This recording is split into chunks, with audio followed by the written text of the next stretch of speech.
మన భారత్ నుంచి దాదాపు 8000 కిలోమీటర్ల దూరంలో క్లైమేట్ చేంజ్లోనే అతిపెద్ద డేంజర్ స్టార్ట్ అయింది. దాని ఇంపాక్ట్ ప్రపంచం పైన మెల్లమెల్లగా కనిపించడం కూడా స్టార్ట్ అయింది. మన భూమి చూడడానికి స్పేస్ నుంచి ఇదిగో ఇలా అందంగా ఒక బ్లూ మార్బల్ లాగా కనిపిస్తుంది. సముద్రాలు పైనుంచి చూడడానికి చాలా ప్రశాంతంగా కనిపిస్తాయి. సముద్రపు నీరంతా ఒక దగ్గర స్టోర్ అయి ఉన్నట్టు కనిపిస్తుంది. కానీ అది నిజం కాదు. సముద్రం లోపల కూడా నీటి ప్రవాహాలు ఉంటాయి. నదుల్లో నీరు ఎలా అయితే ఫ్లో అవుతూ ట్రావెల్ చేస్తుందో సేమ్ అలాగే సముద్రం లోపల కూడా నీటి ప్రవాహాలు ఉంటాయి. సముద్రం కింద కూడా నీరు ఒక ప్రాంతం నుంచి ఇంకో ప్రాంతానికి ఫ్లో అవుతూనే ఉంటుంది. అది కంటిన్యూగా జరిగే ప్రాసెస్. ఒకసారి ఈ ఫోటోను చూడండి. ఇందులో మీకు కనిపిస్తున్న ఈ లైన్స్ సముద్రపు నీటి ప్రవాహాన్ని ఇండికేట్ చేస్తాయి. అండ్ మీరు వీటి కలర్ని గమనిస్తే బ్లూ కలర్ కూల్ వాటర్ ఫ్లోని ఇండికేట్ చేస్తుంది. అదే రెడ్ కలర్ వామ్ వాటర్ ఫ్లోని ఇండికేట్ చేస్తుంది. ఈ మొత్తం వాటర్ సర్క్యులేషన్ సైకిల్ని AMOC Atlantic meridional overturning circulation అంటారు. ఇప్పుడు మీకు డౌట్ రావచ్చు, బ్రదర్ సముద్రం లోపల వాటర్ కరెంట్స్ ఎలా జనరేట్ అవుతాయి, వాటర్ ఎలా ఫ్లో అవుతుంది, పైగా మీరు ఇక్కడ వామ్ వాటర్ కూల్ వాటర్ ఇలా 2 రకాల ఫ్లో గురించి చెప్పారు, అవి ఏ విధంగా ఏర్పడతాయి అని. మీరు ఈ వాటర్ సైకిల్ని క్లియర్గా గమనిస్తే నీరు ఈక్వేటర్ భూమధ్య రేఖ నుంచి ధృవాలకి, ధృవాల నుంచి మళ్ళీ భూమధ్య రేఖకి ట్రావెల్ చేస్తుంది.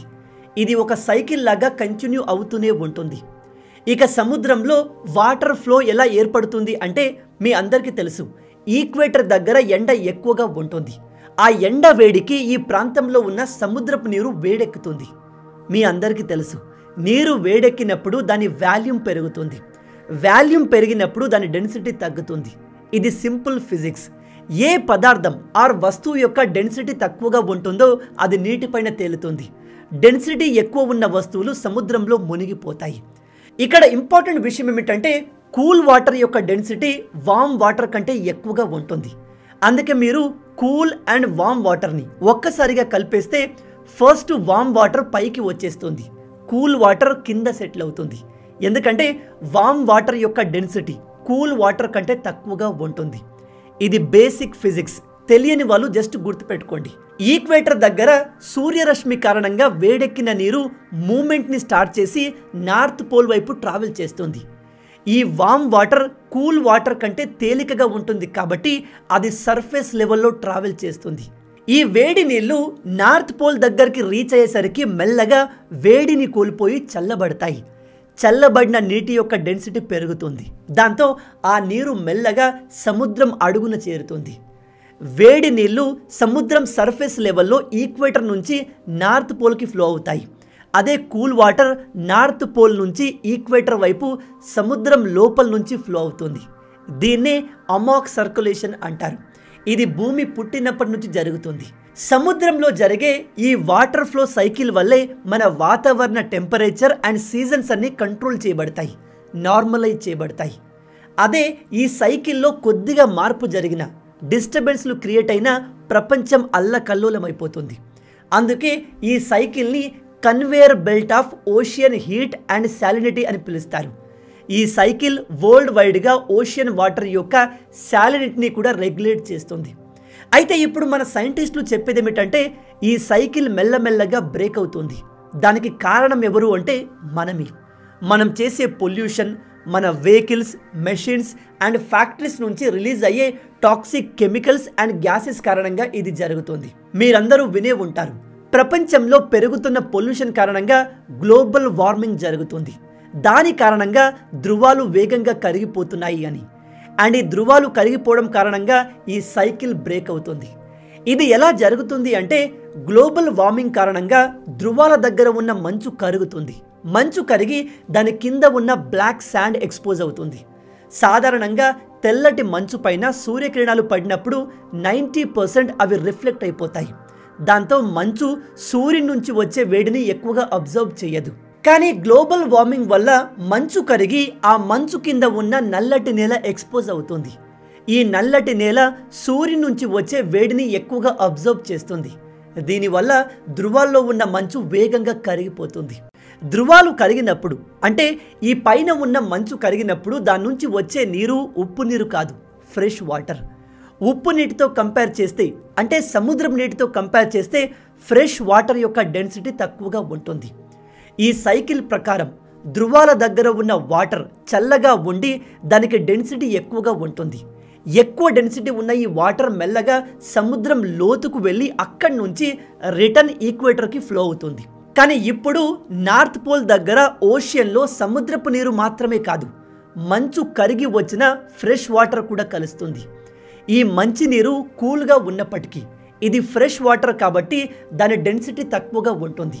ఇది అక్కడ సముద్రపు ఉప్పు నీటితో కలిసి ఆ మొత్తం వాటర్ యొక్క డెన్సిటీని డైల్యూట్ చేస్తుంది, తగ్గించేస్తుంది. దాంతో సాధారణంగా ఈ సైకిల్ ప్రకారం సముద్రం అడుగుకు వెళ్లాల్సిన కూల్ వాటర్ చాలా మట్టుకు ఉపరితలంపైనే ఉండిపోతుంది. దాంతో ఈ అమోక్ సైకిల్ ఇప్పుడు వీక్ అవుతుంది. ఇది ఇలాగే కొనసాగితే కంప్లీట్గా సైకిల్ బ్రేక్ అయిపోతుంది. మొత్తంగా ధృవాలు కరగడం వల్ల ఈక్వేటర్ నుంచి సూర్యరశ్మితో వేడైన నీరు పోల్స్కి చేరుతుంది, కానీ పోల్స్ నుంచి కూలైన నీరు ఈక్వేటర్కి తిరిగి రావట్లేదు. ధృవాల నుంచి వస్తున్న మంచునీరు కారణంగా పోల్స్ నుంచి ఈక్వేటర్కి రావాల్సిన ఈ కూల్ వాటర్ ఫ్లో రోజు రోజుకి తగ్గిపోతుంది. ఇది ఇలాగే కొనసాగితే రాబోయే 50-60 సంవత్సరాల్లో ఈ సైకిల్ కంప్లీట్గా కొల్లాప్స్ అయిపోతుంది. దీనివల్ల మనకేంటి నష్టం అంటే ఈ సైకిల్ బ్రేక్ అవ్వడం మామూలు విషయం కాదు. ఇది ప్రపంచం మొత్తాన్ని అతలాకుతలం చేయగలదు. ఈవెన్ ఇది మన ఇండియాను కూడా నాశనం చేయగలదు. ఎలాగో చెప్తాను, జాగ్రత్తగా వినండి. ఆల్రెడీ ఐస్లాండ్ ఈ సైకిల్ మెల్లగా కొలాప్స్ అవ్వడాన్ని ఎగ్జిస్టెన్షియల్ థ్రెట్గా డిక్లేర్ చేసింది. ధృవాల నుంచి ఈక్వేటర్కి రావాల్సిన కూల్ వాటర్ రాలేదనుకోండి, దాంతో పోల్స్ ప్రాంతంలో, అంటే ఈ ధ్రువ ప్రాంతంలో ఎక్స్ట్రీమ్ వింటర్ క్రియేట్ అవుతుంది. అలాగే ఈక్వేటర్ నుంచి పోల్స్ వైపు ఫ్లో అయ్యే వామ్ వాటర్ కారణంగా ఈ నేటో దేశాల పోర్ట్స్ అన్నీ ఐస్ ఫ్రీగా ఉంటాయి. అంటే ఈ వేడి వాటర్ కారణంగా అక్కడి సముద్రం గడ్డ కట్టకుండా ఉండేది. కానీ ఇప్పుడు ఈ సైకిల్ బ్రేక్ అవుతుంది కాబట్టి ఈ ప్రాంతానికి భూమధ్య రేఖ నుంచి రావాల్సిన వేడి నీరు అందదు. నాటో దేశాల పోర్ట్స్ అన్నీ గడ్డ కట్టడం అంటే మామూలు విషయం కాదు. ఇది ఇంటర్నేషనల్ రిలేషన్షిప్స్ అన్నిటినీ ఇంపాక్ట్ చేస్తుంది. ఈ ప్రాంతంలోని ఇన్ఫ్రాస్ట్రక్చర్, ఫిషరీస్, ఎనర్జీ సప్లై అన్నిటినీ రిస్క్లో పెడుతుంది. ఎందుకంటే ఈ ఐస్లాండ్ అండ్ నాటో దేశాలన్నీ సముద్రపు అంచున ఉండే దేశాలు. వీళ్ళ ఎకానమీస్ సీ ట్రేడింగ్ పైన ఆధారపడి ఉంటాయి. అందుకే సముద్రంలో ఏ చిన్న మార్పు జరిగినా ఈ దేశాలు సివియర్గా ఇంపాక్ట్ అవుతాయి. ఈ సైకిల్ కొలాప్స్ అయితే ఈ దేశాల ఎకానమీ మొత్తం కొలాప్స్ అయిపోతుంది. అందుకే సముద్రంలో జరుగుతున్న ఈ మార్పులను చూసి సైంటిస్టులు వినాశనం రాబోతుంది అని క్లియర్గా వార్నింగ్ ఇస్తున్నారు. గ్లోబల్ వార్మింగ్ పెరుగుతున్న కొద్దీ దాని ఇంపాక్ట్ మనకు మెల్లమెల్లగా కనిపించడం మొదలైంది. రీసెంట్గా ఆస్ట్రేలియాకు చెందిన కోరల్ రీఫ్స్ మాస్ లెవెల్లో ఎక్స్టింక్ట్ అయ్యాయి. కోరల్ రీఫ్స్ అంటే సముద్రం కింద ఉండే ఇదిగో ఇలాంటి బ్యూటిఫుల్ ఈకోసిస్టమ్. అయితే ఇదంతా ఇప్పుడు డిస్ట్రాయ్ అవుతుంది. ఎందుకంటే సముద్రంలో మార్పులు రావడం మొదలయ్యాయి. మన భూమిపై ఉన్న మహాసముద్రాల్లో డిఫరెంట్ ప్లేసెస్లో వాటర్ టెంపరేచర్ డిఫరెంట్గా ఉంటుంది. ఆ టెంపరేచర్కి తగ్గట్టుగా అక్కడ జీవులు జీవిస్తూ ఉంటాయి. వాటర్ టెంపరేచర్లో ఏమాత్రం మార్పులు వచ్చినా ఆ జీవులు తట్టుకోలేవు, మాస్ లెవెల్లో అంతరించిపోతాయి. ఇప్పుడు ఆస్ట్రేలియా కోరల్ రీఫ్స్తో అదే జరిగింది. ఇక ఈ సైకిల్ కొలాప్స్ అవ్వడం మన ఇండియాను ఎలా ఎఫెక్ట్ చేస్తుంది అనే విషయానికి వస్తే, ఇది మన దేశానికి వచ్చే ఋతుపవనాల్ని డిస్టర్బ్ చేస్తుంది. దాంతో మన దేశంలో ఏర్పడే సీజన్స్ అన్నీ డిస్టర్బ్ అవుతాయి. ఈ సైకిల్ డిస్టర్బ్ అయిన వెంటనే మొదటగా ఎఫెక్ట్ అయ్యేది ITCZ, inter tropical convergence zone. ఇది మన ఈక్వేటర్ దగ్గర ఉండే ఒక ఇమాజినరీ లైన్. ఇక్కడ నార్త్ నుంచి సౌత్ నుంచి వచ్చే వేడిగాలులు ఒకదాంతో ఒకటి కొల్లాడై పైకి లేస్తాయి. సాధారణంగా నార్త్ హెమిస్ఫియర్ సౌత్ హెమిస్ఫియర్తో కంపేర్ చేస్తే కాస్త వామ్గా ఉంటుంది. కానీ ఇప్పుడు ఈ సైకిల్ డిస్టర్బ్ అవ్వడంతో కూల్ వాటర్ మొత్తం నార్త్ హెమిస్ఫియర్లో ట్రాప్ అయిపోతుంది. దాంతో వామ్గా ఉండాల్సిన నార్త్ హెమిస్ఫియర్ ఇప్పుడు కూల్ అవుతుంది. దాంతో ITCZ మెల్లగా సౌత్ వైపుకు షిఫ్ట్ అవుతుంది. దీనివల్ల ఏమవుతుంది అంటే ఇది మన దేశంలోకి ఎంటర్ అయ్యే ఋతుపవనాల్ని ఎఫెక్ట్ చేస్తుంది. ఎందుకంటే మన దేశానికి వచ్చే ఋతుపవనాలు సముద్రంలో ఏర్పడే టెంపరేచర్ డిఫరెన్స్ వల్ల క్రియేట్ అవుతాయి. ఈ సైకిల్ కొలాప్స్ అవ్వడంతో మన ఇండియన్ ఓషియన్ టెంపరేచర్ కంప్లీట్గా మారిపోతుంది. ఇక్కడ ఇంకో ఇంట్రెస్టింగ్ పాయింట్ ఉంది. మన ఇండియాలో ఏర్పడే మాన్సూన్స్కి సొమాలియా నుంచి ఏర్పడే ఒక జెట్ స్ట్రీమ్ ఉపయోగపడుతుంది. జెట్ స్ట్రీమ్ అంటే ఇదిగో ఈ ప్రాంతం సొమాలియా నుంచి మన ఇండియా వైపుగా వేగంగా వీచే గాలులు. సొమాలియా కోస్టల్ ఏరియా యొక్క స్ట్రక్చర్, నేచర్ కారణంగా ఈ జెట్ స్ట్రీమ్ క్రియేట్ అవుతుంది. ఈ జెట్ స్ట్రీమ్ మాన్సూన్స్ని ఇండియా వైపుగా నెడతాయి. దాని కారణంగా మన దేశంలో ప్రతి సంవత్సరం మాన్సూన్స్ పర్ఫెక్ట్ టైంకి రీచ్ అవుతాయి.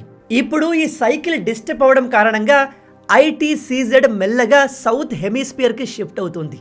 దాంతో సముద్రంలో ఏర్పడే టెంపరేచర్ డిఫరెన్స్ కూడా ఎఫెక్ట్ అవుతుంది. ఇది ఈ సోమాలి జెట్ని వీక్ చేస్తుంది. దాంతో మన మాన్సూన్స్ కూడా భారీగా ఎఫెక్ట్ అవుతాయి. శాస్త్రవేత్తల అంచనా ప్రకారం రాబోయే 50-60 సంవత్సరాల్లో దీనివల్ల మన దేశంలోకి వచ్చే ఋతుపవనాలు భారీగా ఎఫెక్ట్ కాబోతున్నాయి. దాంతో మన ఇండియాలో పడాల్సిన వర్షపాతం 40% రెడ్యూస్ అయిపోతుంది. మన దేశంలో 40% వర్షపాతం రెడ్యూస్ అవ్వడం అంటే అది మామూలు విషయం కాదు. దాంతో మన సౌత్ ఇండియా మొత్తం ఎడారైపోతుంది.